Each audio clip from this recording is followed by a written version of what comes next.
ईमानदार जज, एक बड़ा घोटाला और गवाही से ठीक पहले एक रहस्यमयी मौत। क्या ये सचमुच एक हार्ट अटैक था या किसी ने उन्हें चुप करा दिया? कोई सबूत नहीं, फिर भी शक चारों ओर मंडरा रहा था, क्योंकि कई मौतें संयोग नहीं होती, वो एक पैटर्न होती है। साल 2015, श्यामनगर राज्य में मेडिकल प्रवेश घोटाले ने हड़कंप मचा दिया था। फर्जी एडमिशन, पैसे लेकर पास कराने की डील और गवाह जो एक करके मरते जा रहे थे। इस केस की सुनवाई कर रहे थे जज अजय प्रधान, एक सख्त, ईमानदार और निडर न्यायाधीश।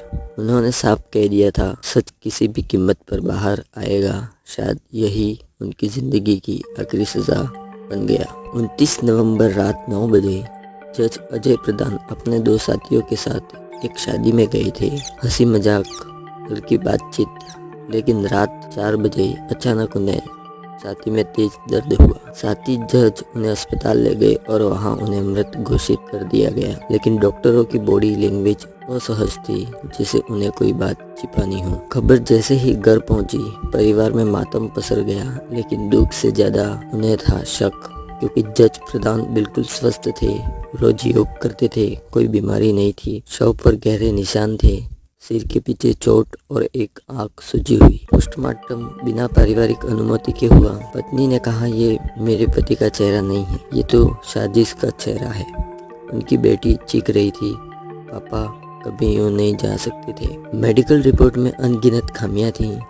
शव जिस गाड़ी में अस्पताल गया था उसका नंबर गलत था। सीसीटीवी उस रात काम नहीं कर रहे थे। पोस्टमार्टम रिपोर्ट में उम्र तक गलत लिखी हुई थी। क्या ये सब महज इत्तेफाक था? सब सबूत खुद मिटाए जा रहे थे, जैसे कोई सीन साफ कर रहा हो। अस्पताल की नर्स ने भी चुप्पी ओढ़ ली थी, मानो डर की चादर ओढ़ी हो। इस केस में एक गवाह था, दीपक सक्सेना। उसने देखा था कि कैसे फाइलों से छेड़छाड़ की गई थी और जज प्रधान ने उसे कोर्ट में बुलाने का निर्णय लिया था। लेकिन जज की मौत के बाद दीपक भी गायब हो गया और अगले 6 महीने केस से जुड़े 11 लोग मर गए। पुलिस हर मौत को प्राकृतिक दुर्घटना कहकर आगे बढ़ती रही, पर मौतें इंसाफ के रास्ते को साफ करती जा रही थी। पत्रकार रेखा जैन को ये मौतें सामान्य नहीं लगी। उन्होंने postmortem, call record, medical report सब खंगाले। उन्हें मिला, जज के कॉल डेटा गायब है, सीसीटीवी फुटेज के 3 घंटे काटे गए हैं और गवाहों की मौत एक पैटर्न में हो रही थी। उन्होंने एक कागज पर लिखा, सत्य मरा नहीं, उसे मारा गया है। और फिर शुरू हुई उनकी जिंदगी की सबसे खतरनाक लड़ाई। 2018 में जज के भाई और रेखा जैन ने याचिका दाखिल की कि स्वतंत्र जांच की मांग की गई, पर सरकार की तरफ से जवाब था, यह एक प्राकृतिक मौत है, कोई संदेह नहीं। कोर्ट ने जांच की अनुमति नहीं दी और केस बंद कर दिया गया। जज की मौत का केस बंद फाइल में बदल गया और न्याय बस एक शब्द बनकर रह गया। कैंडल मार्च, पोस्टर और एक ही सवाल, जज प्रधान को क्यों मारा गया?